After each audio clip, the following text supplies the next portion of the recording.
Cast is now starting. All attendees are in listen-only mode.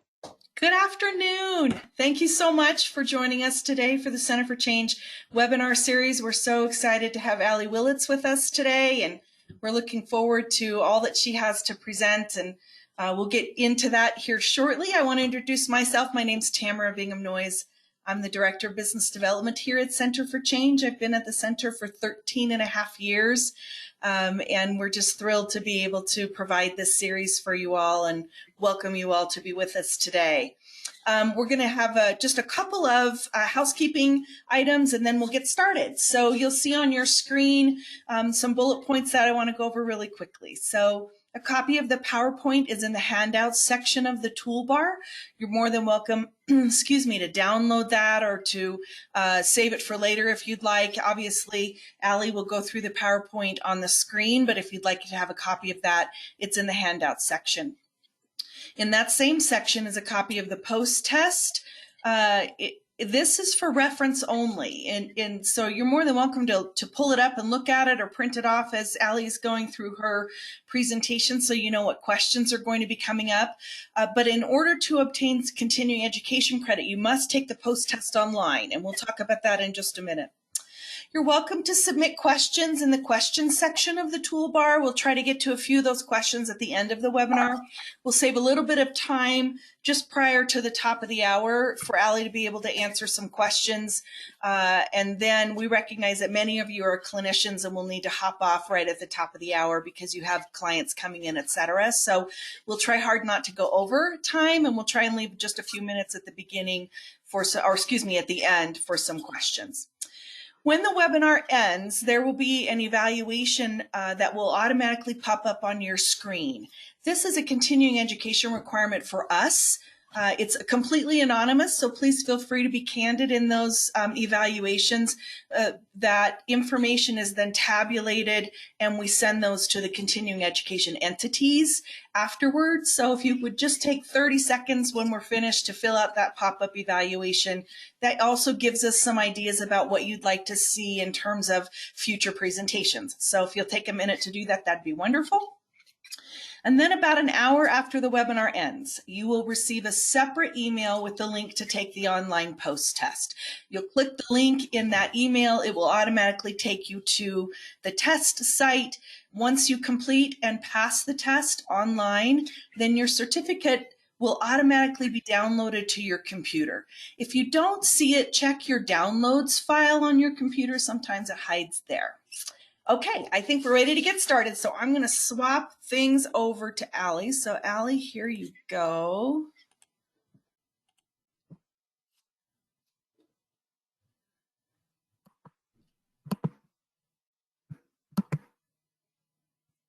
All right. There we go. Okay, I'm going to turn off my camera and my microphone, and I'm going to let Alyee take it from here, and then I'll pop back on at the end, and we'll go from there. All right, Alyee, it's all you. Thank you. I'm just going to move this to the side. Okay, so just to give you a little bit of background of who I am, my name is Alyee Willets. I'm one of the therapists here at Center for Change Boise. And I'm really, really excited to talk to you guys today about using acceptance and commitment therapy in the treatment of eating disorders. I actually just led a group here about an hour ago, so I'm feeling pretty pumped and excited. Oops. Okay. So these are the objectives of our presentation today. I think it's important to really go over them at the beginning because these are the points that I'm hoping that you'll be able to walk away with. My first one is that attendees will learn about the formation of body image, ways to improve body image at all ages, and practical approaches to improving body image for both clinicians and clients.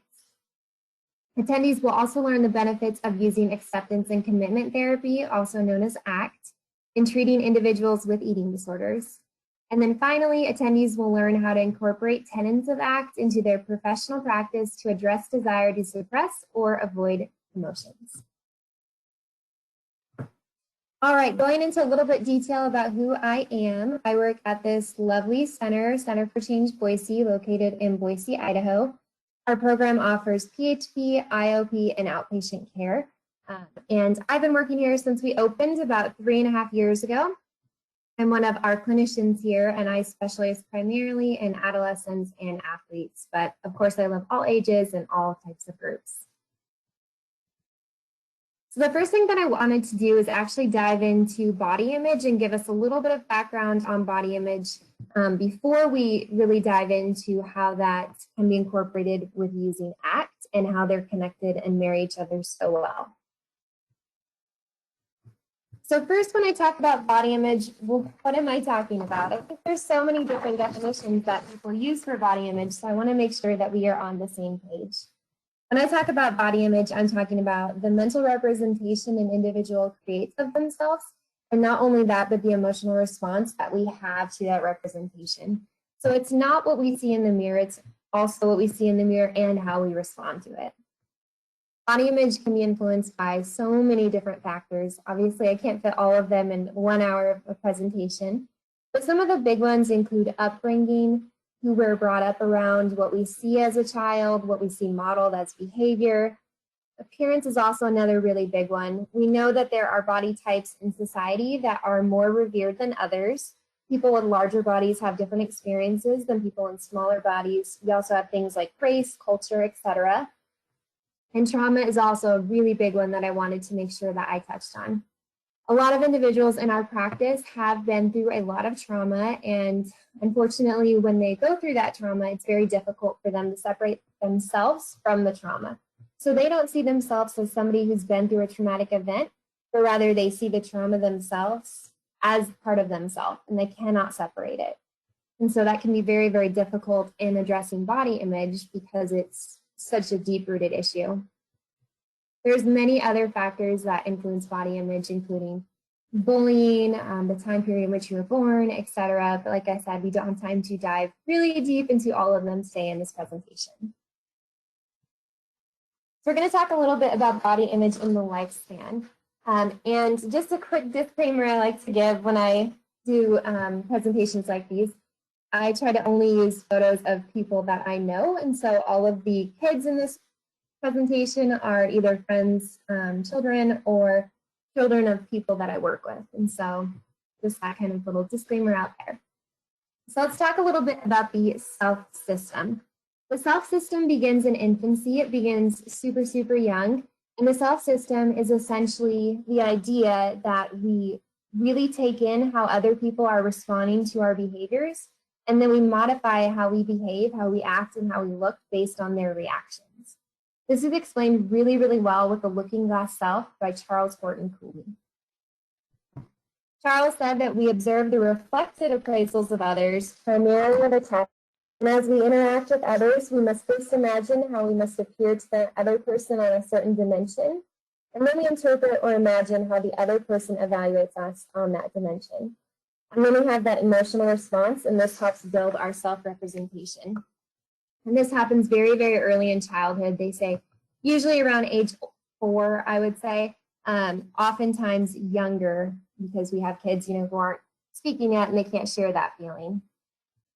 What we see is preschoolers describe themselves in really concrete physical terms. They'll say, I'm little, I am strong. Well, older children have more abstract terms that tend to bring in judgments, such as, I'm a good soccer player, or I am a bad artist. We see that girls report more dissatisfaction with their appearance than boys, starting actually in really early adolescence.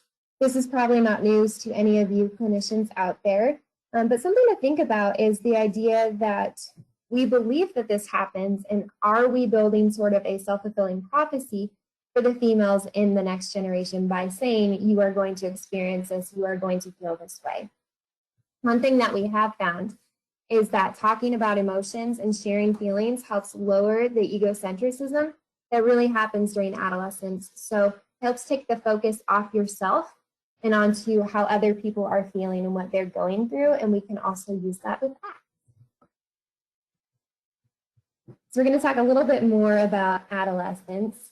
During adolescence, social comparison becomes even more important. The peer group becomes more important than the family unit, as some parents may know and experience, perhaps relate to. In late childhood, we see a self-esteem drop. And this drop is a little bit more for girls. It may be due to a variety of factors, including the body is changing, friend groups are changing, maybe schools are changing, etc. There's just a lot of change going on in adolescence. We also see as a whole that body image tends to decline in later life. And this can be linked to feeling purposeless and the general aging process. So when you are younger, it's very easy to find things that are important to you. And if you are able to excel at those things, you actually feel a lot better about yourself. If there's something that's not important to you that you are unable to excel at, you're able to kind of discount that because it's not something that you value. So an example I like to give from my own life is I have a background in art as one of my bachelor's degrees. And if I were to walk into an art critique and have an art teacher or art professor tell me that my art is absolutely horrible, I would be devastated. But if I were to walk into a classroom tomorrow and I was told to take a calculus test and I failed, one, I would not be surprised, but two, I wouldn't be as devastated because it's not something that is super important to me or is something that I feel like I am good at. So I'm able to discount that. Now, when I show this graph, I often get thought that it is depressing, and I can't argue with you there. But the reason that I show this graph is not to depress anybody or make people feel bad about the future, but really offer more of a look at self-esteem throughout the lifespan. So on the y-axis of this graph, you will see self-esteem, and on the x-axis, there are different age groups. So we see men and women usually start out about the same point, and then we see that drop that happens in adolescence, a little bit more for females. We do see self-esteem begin to rise right about the time college graduation occurs and job careers really start, families might be happening, those friendships might be deepening, and we see self-esteem as a whole peaks about age 65. If this were a presentation where I could see all of you and you're in a room, I would ask for a raise of hands about what happens at age 65, but because it is virtual, I'll go ahead and give it to you. This is usually the age that people retire. So it makes sense that people are feeling pretty good about themselves if they've lived a life that they feel is full of meaning and connection and they've been able to meet their goals. And this is kind of what we consider peak, even in our society. However, we do see a bit of a drastic drop shortly after that. This can be linked to the idea that, okay, I had this job, I had this career for so long, now what am I? What do I do now with my life? And it can also be linked, again, to not being able to do those things that were once really important to you. For example, if maybe water skiing was really important to you as a younger person, as an older person, maybe it's going to be more difficult to do those things, and it can be difficult to really manage that experience in your head as you get older. Additionally, we're going to see that people are going to begin to pass away as part of the normal aging process, and this is where we really have to ask those deeper questions. What does it mean to be human? What do I do now? And this is another way that ACT can come in and really marry the effects of body image and self-esteem. So I'm going to give you guys some brief recommendations that I have for ways to improve body image, and this can be used for both clinicians, clients, family members, students, etc. For kids, I like to say that it's important to identify things that are important to the child and encourage process versus content. And we'll see this theme of process versus content over and over again as we look at some of the tenets of ACT. It's also important for you to model a positive relationship with your own body. What this means is avoiding fat talk, avoiding shaming yourself, especially in front of individuals that are so easily influenced and look up to us as role models. For teens, it's really important to increase media literacy. We want to identify messages and expectations. We also want to increase connection versus screen time, which I know in the time of COVID is very difficult because everything is over a screen. So I don't want you to think that that means that if you're meeting with a client over a screen that that's not okay. That's not at all what we're saying. What we're saying is we want to deepen those connections so that our teens are not just getting messages from the media, but they're also getting them from solid sources that know what they're talking about and also know the role emotions play in affecting our body image. We also want to look at normalizing weight gain and changing body shape or size due to puberty, because that's also very important and is something that's going to happen. As adults, we want to focus on function versus size. We want to ask questions like, what can your body do for you? What are your values? Do your actions align with them? And I'll be telling you a little bit about different ways that I use this tool. For older adults, at the end of that spectrum that I showed you on that graph, we want to identify meaning beyond achievements.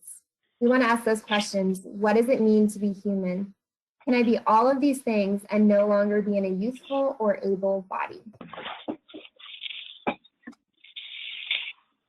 All right, and now we are going to dive into acceptance and commitment therapy and how we can use this knowledge that we have about how body image forms and what has worked in the past to help individuals address body image concerns, and how we can use acceptance and commitment therapy to really look at that.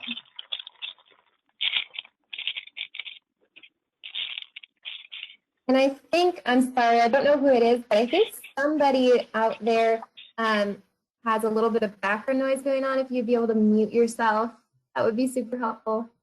Thank you. All right, so we're going to first dive into some historical approaches to body image and eating disorders. And again, this is just a really brief rundown, but I really thought it would be important to show how far we've come, where we've been, and where we're going, where the future of the field really lies. And so we're going to go all the way back to the 12th and 13th century. So in the very early days, 12th and 13th century, eating disorders were considered a spiritual practice, and individuals who restricted were considered to be revered, more spiritual, maybe closer to their higher power. Unfortunately, all good things come to an end, and by the 16th century, individuals who restricted were considered witches. So quite a shift there. In the 20th century, it was considered an endocrine disorder and treated with hormones. Then psychoanalysis in the late 80s said it was really important to assess dreams, and especially the symbolism of sand in dreams. I also saw one source that said horseback riding was recommended for indigestion, which was thought to lead to restrictive behaviors. So suffice to say, we have definitely come a long way. CBT for eating disorders is the leading evidence-based treatment for eating disorders. CBT itself was originally formed by Beck, and then CBT for eating disorders was developed by Wilson, Fairburn, and Agris. CBT was created by Marsha Linehan, and this works to address the relief that eating disorder behaviors provide. It teaches individuals how to regulate and manage emotions in a healthy way. Group therapy has been extremely helpful, and this is a chance for peers to learn from one another, reduce shame, and really express how they're feeling in a safe environment. And then finally, family therapy, including the Maudsley method, has been very helpful, very popular both in the past and the present. And we know that eating disorders affect the entire family, and that roles may change and conflict may arise both in treatment and recovery and relapse. So all really, really important things. Now we're going to shift into emerging ideas in the field. The first one is ACT, otherwise known as acceptance and commitment therapy, formed in 1982, and we're going to be talking more about this. ACT includes the idea of, instead of challenging our thoughts or avoiding them, we work to address them.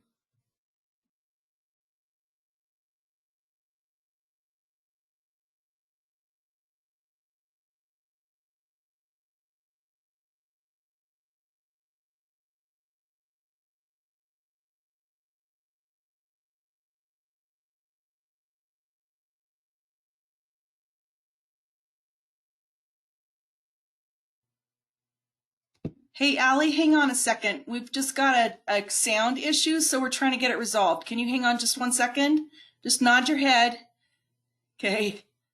Alyee, go to your toolbar and click your microphone back on, would you?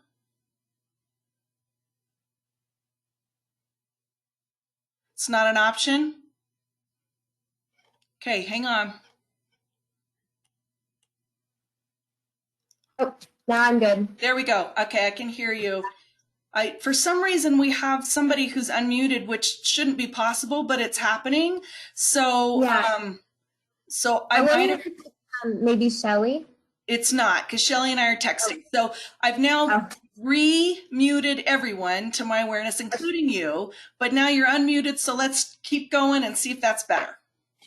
All right. Thank you. I appreciate it. Well, perfect timing. ACT was formed in 1982, and we're going to be talking more about this. As I said before, we're going to work on challenging thoughts, or instead of challenging thoughts or avoiding them, we're going to address them. HAES stands for Health at Every Size, and that is a movement that, just like it sounds, really looks at the positive influences that we can have on appreciating bodies at every size. Body movement is the idea of incorporating exercise, both in treatment and recovery, obviously within guidelines. In the past, if we were to say that we want individuals with eating disorders to exercise, we may have had a few gasps occur in the room, or people may have even left. So this is definitely an emerging idea that has proven to be very effective and helpful. We're also looking at mirror exposure versus avoidance. So again, in the past, we used to cover up all of our mirrors, not have our clients look in mirrors, and that was a good thing. We know that individuals with eating disorders, when they look in the mirror, they have a phobic response that occurs in their brain. However, we do know with phobias, our treatment is not avoidance. It is slowly exposing those individuals to those things that cause that response to reduce the response and overcome that fear. So that's kind of an emerging idea in the field as well. Art has also been used and has been very, very effective. And there are so many other treatment modalities coming out, including music therapy, more experiential therapy, etc. So what is ACT? So ACT was actually formed in 1982, so it's definitely a newer modality by Stephen Hayes. And ACT says that in order to have health, we need to look at our inflexibility and change our ideas of the world to be more flexible. Stephen said that the primary source of human unhappiness is the way language and cognition interact with the circumstances of our lives to produce an inability to persist or make changes that are in the service of long-term valued ends. Inflexibility happens when we use language and tools in ways that are ineffective or problematic. And I believe that is a question on your test. The point of ACT is not to feel better, but to better feel. And no, that is not a typo. Really, the point of ACT is that we don't want you to feel like all rainbows and butterflies, unicorns, sparkles, happy. We want you to be able to live your life in a way where your emotions don't feel so overwhelming, and it's not scary to be able to say, I'm noticing I'm feeling sadness. We're not getting rid of that. We're just changing how we interact with it. So why ACT? There have been some recent studies on ACT that show it's actually really promising in treating individuals with eating disorders, especially because there's such a high comorbidity, that's difficult, with anxiety and eating disorders. So what the research shows is that clients that attended ACT groups while in residential treatment showed lower rates of rehospitalization after 6 months compared to those that did not attend ACT groups. For adolescents with anorexia nervosa or a subthreshold anorexia nervosa, a family-based approach based on ACT has been shown to reduce ED pathology. In an eating disorder sample, an ACT group intervention focusing on body image was effective in reducing residual ED symptoms and body image problems. So again, we're seeing that our clients have body image issues, they struggle with expressing their feelings, and ACT is going to come in and help both of those things at the same time. So I wanted to go over the use of language in ACT before I really dive into all the tenets of ACT, because I find myself sometimes using these phrases when I haven't actually explained them yet. So I wanted to give you a heads up before we go in. There are 4 different ways we can use language in ACT that really show how ACT is different than perhaps other modalities. The first one is using the word and instead of but, and you'll see that this is the same concept that comes from DBT. So ACT and DBT go really, really well together. So the example is, I want to go to the store and I am afraid. We also use verbal diffusion, which I'll be going over in more detail soon. So instead of saying, I am stupid, we're going to say things like, I notice that I'm having the thought that I am stupid, because that really separates you more from the thought. We're going to use willing instead of want. I'm afraid and I'm willing to eat this meal for my recovery. I actually used this right before this webinar. I was feeling a little nervous, so I went on a walk and I said, man, I'm nervous, but I'm willing to do this webinar anyway because this is really important to me. And it worked. So I can say for sure this one works. We also have the idea of speaking to your mind as if it were a separate entity. And if you've worked in the eating disorder field, you'll probably recognize the idea of an individual speaking to their eating disorder as if it were a separate entity. So this one is not really that big of a leap and pretty easy to incorporate into your practice. So you can say things like, thank you, mind, for doing your job and helping me be aware of that thought or that feeling. All right, now we are going into the ACT hexaflex, which is pretty fun to say. So the main idea, like I said, of ACT, what is health? Health is psychological flexibility, and that includes being present, looking at your values, making committed actions, looking at yourself as context, defusing and accepting all of your emotions, regardless of if they're difficult or happier, easier to understand emotions. And so we're going to be going through each of these kind of in depth and looking at how they can be used in your practice. All right, the first one is self as context. Self as context is known as the observer self, and it can be difficult at times to explain this self to clients, but hear me out, and hopefully by the end of this presentation, you'll have a couple ideas. This is the you that is able to notice that you are noticing. So I like to tell my clients to think of this almost as if you had a narrator saying what's happening in your life, like, now I am lifting my hand up, now I'm doing this. And that's kind of what the observer self is. I also like to say that it's almost a sense of spiritual self or a deeper self than something that can be constructed within a time or place, because it's the you that has always been present and will always continue to be present in your life. It's best connected through experience rather than intellectual understanding, which is why it can be difficult to explain at times. It decreases attachments to a conceptualized self. And this is really, really important because, as I mentioned earlier, as we're growing up, we have these things that are important to us. For example, you might say, I'm a good soccer player, like this is what I value, this is what defines me. And then as you get older, maybe you're not as good, maybe you break, I don't know, your knee or your leg and you can no longer do it. So what do we do if we're in that instance? Well, we want to work on decreasing our attachment to the idea of what we should be and looking instead of what we've always been and what we will always continue to be. It creates context where acceptance and diffusion are not as threatening because it fosters greater flexibility. And contact with the present moment is really, really intimately connected with the development as self as context. So you want to be aware of the content that you're experiencing in an ongoing, fluid way. This requires some fluid consciousness. So as you're talking, you want to say to yourself, okay, who is saying this right now? And that's going to be yourself as context. So one way that I like to connect my clients to self as context is to use things like mindfulness, and it's been really, really helpful. All right, diffusion. Diffusion is one of my very favorite concepts with ACT. It has been so helpful with so many of my clients, so I think it's very, very important. Diffusion is the idea of getting some distance or unhooking from the literal meaning of words. So when we think of diffusion, we also need to know what fusion means, because you can't have one without the other. So fusion, I like to think of fused metals. So we have metals that are really, kind of melted together. You can't tell where one ends, where one starts. And it's really similar in the idea of fusion in ACT.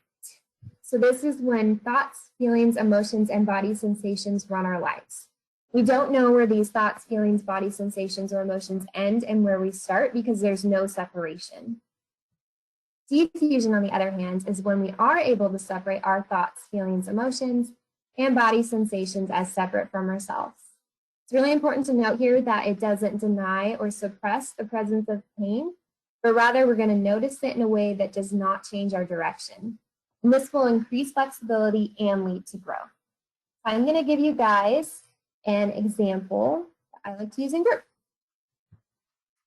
All right, so before we get started, one quick tip I have, especially when working with adolescents, is when I do drawings or examples in group, which tends to happen a lot because I'm a very visual person, I have my clients name them. And I found that, it might sound silly at first, but they're more likely to understand and remember the concept if it's given a name. So the first time I did this, these two drawings, they named the fused individual Cornelius and the defused individual Sulenrock, which is Cornelius backwards. So if I refer to those names, that is the origin of that story. So on the left, we'll see Cornelius, and Cornelius has a fishbowl on his head. The fishbowl is filled with his thoughts, feelings, emotions, and body sensations. So he may have the feeling, I'm stupid or I'm fat. And everything he sees in the world reflects that back to him, so he believes it must be true. There is no separation from this feeling. There is no really stopping to think if this feeling has any validity or if it's just a feeling. It's all being evaluated by him. So everything he sees in this picture is blue because it's colored by those thoughts, feelings, and body sensations. Cornelius, on the other hand, his lovely cousin who has done some extensive act work, maybe has the same thoughts, I'm stupid. But instead, Cornelius is able to say, I notice I am having the thought that I am stupid, and I'm willing to continue to live my life in a direction that aligns with my values and my goals. So you'll see that, yes, he still has the same thing, but he has learned how to respond to his thoughts, feelings, emotions, and body sensations in a way that is not as threatening, is more flexible, and does not deny or suppress the pain. And you can see that Sulenrock is able to see the world in colors, unlike his cousin Cornelius, who only sees everything as blue, and it must be true. All right, this is the wheel of suffering, and this is what I like to use when we look at acceptance and being present versus using avoidance. And you guys should have a blank wheel of suffering, I believe, in your handouts. So you should be able to use this exercise with your clients. So in the center of our wheel, we have the thing that caused us pain originally. And I'm going to be going through an example on the next page in more detail. Then we're going to have our feelings, thoughts, or reactions to that painful experience. Then we're going to have some things that came up to avoid those feelings. Finally, we're going to have some consequences to doing those things, and then more feelings related to our consequences. So in ACT, we say that pain is inevitable. There is going to be a day in your life that you are going to stub your toe. It's going to happen. But suffering is optional. And so we don't have to go all the way out in these rings. We do tend to, but we don't have to, and we can always come back. So an example of what this looks like is on this page. So I had a client do this in group, and we shared and kind of talked about it. So the pain can either be something physical or something emotional. And they told me as some feedback that it would be helpful to have an emotional example. So the example we have here is the original pain was that this person was bullied for their appearance.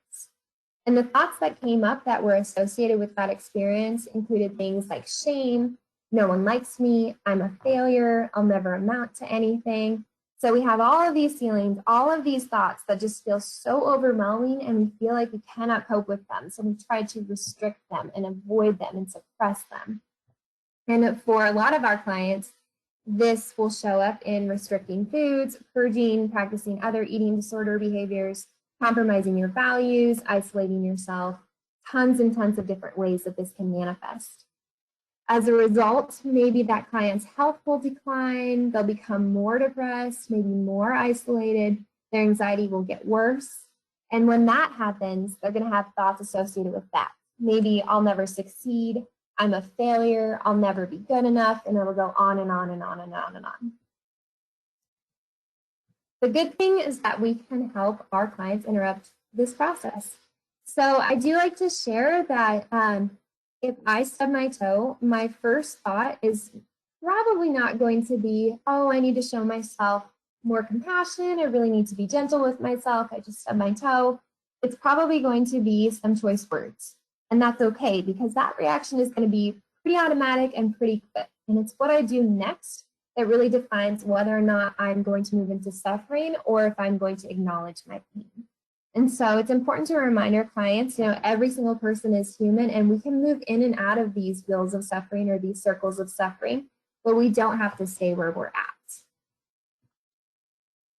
Oh, and before I move on, actually, I was also able to use this in family therapy recently, and I found it super, super helpful to put the eating disorder in the middle and have my adolescent client write down their initial thoughts and then have their parents also write thoughts and look at what that wheel looked like as it went out and how the eating disorder had affected the entire family and what they can do in the future instead of trying to avoid kind of the elephant in the room from the beginning.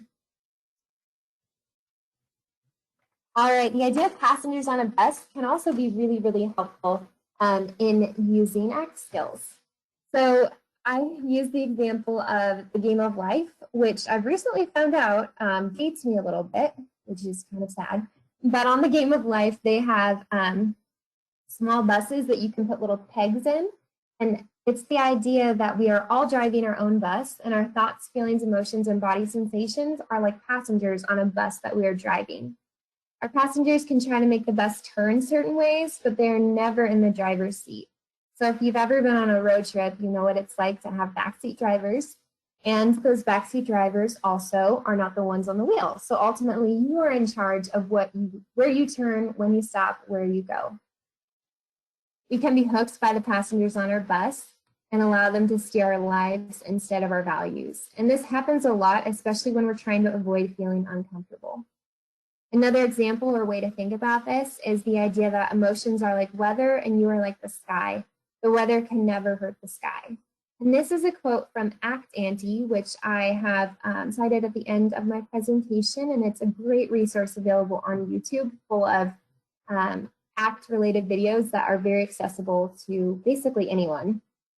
I like to think of the sky when you're about to be in a tornado, or not, yeah, tornado. I went to undergrad in Indiana, and although I was never directly in a tornado, I was in a lot of tornado warnings. It's kind of normal over there, did not know that. But what would happen is the sky would get very scary. Sometimes it would be rainy, sometimes it would be windy. You'd be pretty scared. But then the next day, the sky was always there. The sky isn't leaving, and the sky is going to remain constant. So in this example, we are like the sky that way. We may go through difficult events, we may experience difficult emotions, and we are constant and we can get through this. So again, going back to my visual roots, I like to have my clients actually draw out what they think the passengers on their bus are and who they think they are and where they show up in their life, how they're trying to direct their path. And so in this example, we have the passenger of not enough. We have the passenger of disgust, an eating disorder, fear, anxiety, and the feeling of fullness, which we know is often related to other emotions, but that's okay. It can be a passenger as well. So really, really important and great activity to help your clients really identify who's trying to drive that bus. We also look at values and committed action. According to ACT, values cannot be right or wrong. And so one key component of ACT is that we're taking away evaluation and judgment, and we're just looking at descriptions. And it's kind of the same thing when we look at values. Our values are not goals. Values are never finally completed and accomplished. And values are about process, not outcome. So again, going back to the idea of body image many slides ago, we really want to look at the process, not the end result. And this can be really helpful in your own practice, knowing that, hey, we're looking at the process here. We can't guarantee an outcome, but we are going to help you through the process as you go through it. And then finally, I like to also share that we may value financial security, and our goal may be pay off student loans or buy a house, buy a new car, but our value is not buy a new car, it's financial security. So it's kind of a bigger more vague umbrella. So how can you take action this way? Because part of ACT is taking action. So you want to monitor your current behavior and create goals aligned with your values. You want to examine, does this align with my values, or am I being fused with my thoughts, feelings, or emotions? Let's talk about some ways to use family therapy and ACT. So one of the first ones is introduce concepts of ACT, including diffusions, passengers on a bus, etc., to reduce blame and invalidation of pain. And I found this is really, really helpful when I have parents who are saying things like, she's making me feel this way, or you always do this. And instead you're saying, you want to say no, like your emotions are kind of making you act certain ways, but they don't have to, and this is what's happening. And I like to give the power to the adolescent that I'm working with and have them share what they're learning, because I found it's really more helpful when it comes from them versus me telling the entire family, and then I can kind of come in and back up or fix things if they've been said a little bit off, but it's really, really empowering for the adolescent. Another family activity can be identifying all the values that the family as a whole finds important and examining areas of growth. So with couples, I might say something like, what are your top values as a couple? And where do you see yourself living these values out? And where do you see yourself struggling to live out these values? And that can be really eye-opening, and not in a way that causes shame, but really just kind of examining like, oh, okay, where are we at? And really pausing and taking that moment. You can also do a family activity of identifying passengers on a bus. So with an adolescent, if they're going to share their worksheet or their drawing of passengers on a bus, they can say things like, these are my passengers to look out for. And if you have good rapport with your clients, you can say like, okay, who's driving the bus right now? I don't think this is so-and-so. I think this could be someone else. And it's a great way to really identify who's in charge in that moment. We also want to avoid punishment for feelings and encourage families to process the experience. So for example, tell me more about what was happening when blank occurred, instead of saying, why did you do that? Go to your room, like, I don't want to talk to you. No, we really want to take a deep breath and say like, okay, I notice I'm angry, I notice I'm frustrated, and I'm willing to listen because I really care about this person and I value our relationship, and I value really diving deep and processing more into what happened. There are some barriers to using ACT. So when I first introduced ACT at Center for Change in Boise, there was some pushback from a couple clients because they said, well, why do you want to look at those feelings that you're trying to avoid? Isn't that kind of counterintuitive? Isn't that going to make you feel worse? And what I like to say is, well, how's what you're working helping you now? Are you willing to try something different? Because I think what you've been trying in the past may have felt like it's working, but you're also here now. And so maybe it's gotten a little too far one way versus the other. So let's try something different. And if I can get them to be open to that, I've often found that there's one piece of ACT for everybody. It's a very flexible, very approachable approach that can benefit so many different people. So one of the barriers that we do see is if an individual struggles with a lack of self-compassion, they might struggle using ACT. And this is all of our clients. All of our clients struggle with a lack of self-compassion, and that doesn't mean ACT can't help them. So my recommendation is have clients rate how much compassion they feel for others struggling versus themselves.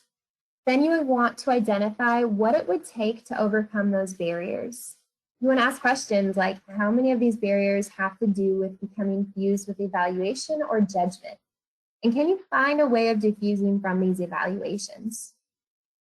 We also see the barrier of focusing on right and wrong instead of workability. So in this case, I tell my client, take some time to think about where you feel most invested about being right. Write down the situation, the cost of the attachment, and the cost of letting it go. And my example I use in group for this one is I always kill houseplants. I'm terrible at keeping houseplants alive. And part of this has to do with my difficulty with saying right versus wrong versus being workable. And so I found that my houseplants kept dying, and it turns out that my idea that houseplants have to be watered daily was wrong.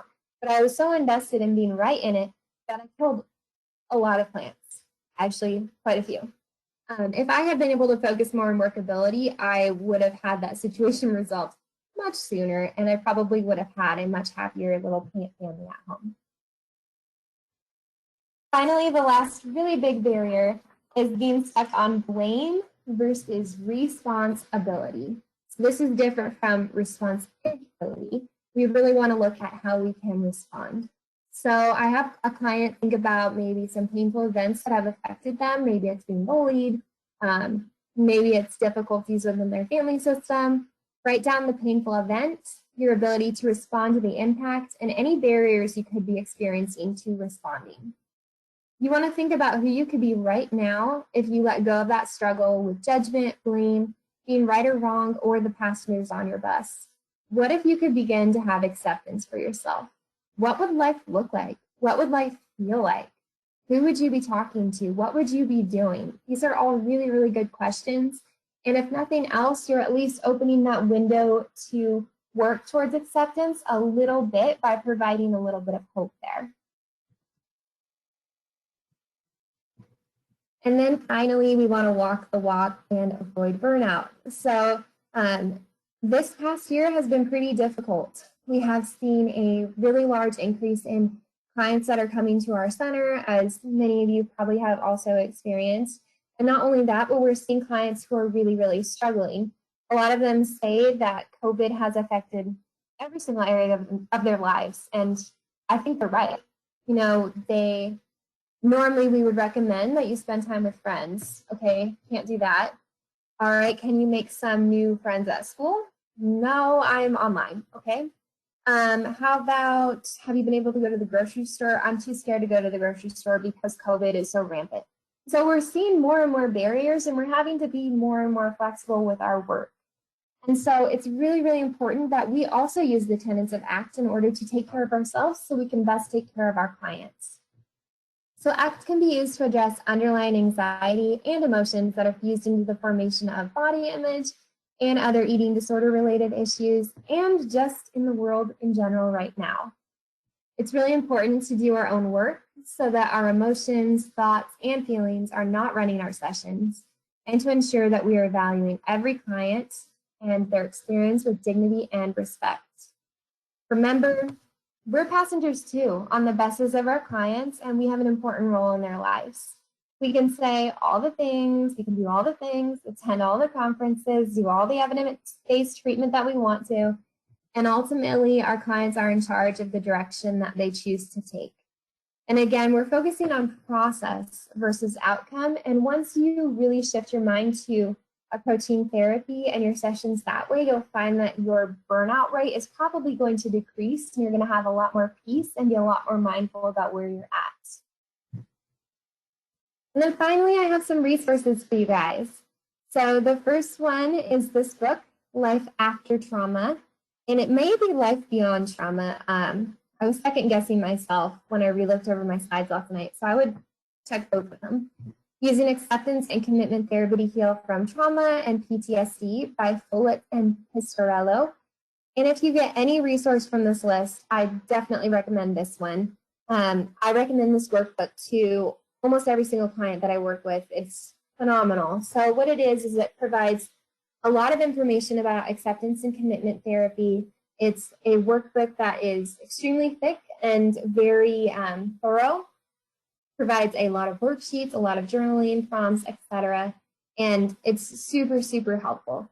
It also has little bells drawn into the paragraphs that provide psychoeducation. And so those bells are supposed to serve as a reminder in order for you to check how mindful you're being in that moment. So it may have a difficult paragraph and then the bell, and next to the bell it'll say something like, where are you at right now? What are you feeling right now? How's your body doing right now? And I really, really like that. There's also the book Acceptance and Commitment Therapy for Eating Disorders. And then ACT Auntie, which is absolutely adorable, available on YouTube. Tons and tons of videos about little tenets about ACT. One of my favorite ones is Be Like a Bendy Tree, that teaches you how to hold things loosely, kind of in your branches, and then what are you rooted in and what emotions might try to throw you off. And then finally, there's lots of trainings available, and there is a more specific training course available through the Association for Contextual Behavioral Science, and I have that link below. And we are right on time, so I am available for questions, Tamara. Thank you, Alyee. Will you send it back my way? I do have a couple of questions while you send it to me. The first, thank you. You're welcome. The first one is way back at the beginning of your presentation. You had a graph that looks at age and self-esteem. Were the numbers down the left side on a scale from 1 to 5? Let me check real quick. Okay, and Alyee, I don't see you. I don't see me either, but I promise I'm here. Okay. Well, we hear you, and that's the most important thing. There you are. You're back. Oh, there I am. Yep. Okay. They go up to, it looks like 4.10. Yeah, and it started in the 2s. So I think they were just wondering in general, is it a scale from 1 to 5? And you may not know unless you get into the study itself. Yeah, I would have to dig more into this study, but I think what they did is they looked at the average scores, probably from 1 to 5, and I'm not sure why they didn't start at 0. Maybe it was because it would have made the graph look a little bit weird, but if so, they should have put a squiggly line. Right. Okay. I'm unsure. Okay, that's all right. There was a question which I can answer, which is how can we access the handouts that Alyee referenced? So if you're still on, obviously you're hearing me. If you go to the handouts section of your toolbar, you will see the wheel of suffering. The wheel of suffering is there, and you can download it from there. It's also on our website at centerforchange.com. If you go across the top, you'll click on the professionals tab, and then you'll see the option for webinars. And Ally's webinar is there. And if you go tomorrow, it might be in the archived section. So just scroll down a little bit and you'll see it. And the handouts are there to access as well. Awesome. And if anybody wants other handouts, I've created a lot of ACT handouts that I use in group. And you can also email me if you're wanting other resources. Great. And you're Alyee Willets, correct? At UHS? Yeah. ALLISON? Yep. Allison.willets at uhsinc.com. Perfect. Here's another question. Are you able to treat eating disorders solely from an ACT lens without incorporating other treatment modalities and or approaches? I would say that's kind of tricky because here at Center for Change, oh, can you still hear me, Tamara? Yeah. Okay, so here at Center for Change Boise, we work in a team approach. So most of the clients that I work with are PHP or IOP.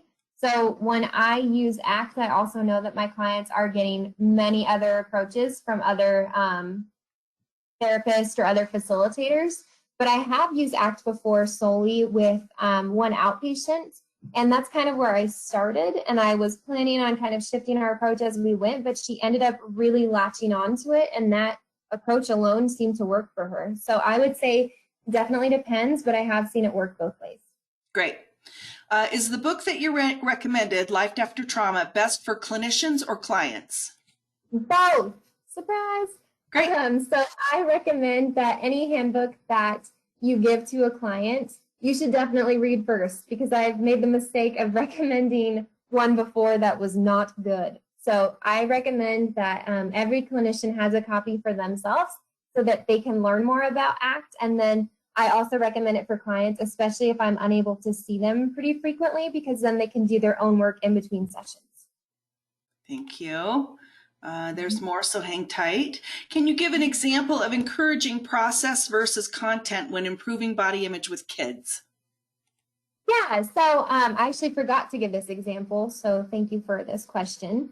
So the example would be if you had a kiddo who had a soccer game, instead of asking like, oh, who won? You want to ask things like, how did you feel when you played? What was your favorite part? What went well for you? What do you want to work more on in the future? So it's really focusing more in the experience than how did it end in the end. Thank you. Any suggestions for language to use when a client pushes back against the idea that their feelings are, quote, not in the driver's seat? When they say they're not in the driver's seat? Suggestions for language to use when a client pushes back against the idea that their feelings are not in the driver's seat. So what do you say to clients who use that? Yeah, then you might say something like, okay, what actions are you taking now? And do you find that they're aligning with your values, or do they not align with your values? Because if you're doing things to avoid feeling uncomfortable, perhaps fear is more in the driver's seat than you realize, versus are you doing things that are maybe taking a risk and leaning towards finding meaning and working towards your goals. And so that's kind of a way around it. I wouldn't say, well, actually they are, because our clients know themselves best, and it's not best for us, as much as we love it, to try to tell them exactly how they're feeling. Instead, it's better if they come to that conclusion. So I would just be more creative with the ways that you are asking those questions. Great, thank you. We are coming down the home stretch. So I want to remind everybody about the reminders that you see on your screen. So when the webinar ends, when I click to end the webinar here in just a minute, you'll see an evaluation that automatically pops up on your screen. That's a continuing education requirement for us. We have to gather that data and send it to the continuing education entities. Your information that you provide is anonymous, so please feel free to be candid and straightforward in that evaluation. It also asks if there are future presentations that you would like to see, topics, etc. So if you'll take 30 seconds to answer those questions when the webinar ends and it pops up, that would be really helpful to us. And then finally, about an hour from now, you'll receive a separate email from GoToWebinar. Just like the confirmation email you received when you signed up for the webinar initially, you're now going to receive a separate email in about an hour or so with a link to take the online post test. And you must take the post test online and pass in order to receive continuing education credit. Once you pass online, or excuse me, once you take it and pass it online, then the certificate will automatically be downloaded to your computer. If you don't see it right away, look in your downloads file. Sometimes it hides in there. So keep an eye out for that. We wish you all wellness. So please stay well. Thanks again for joining us, and we'll see you in just a couple of weeks for our next webinar. Take good care. Bye-bye. Thanks, guys.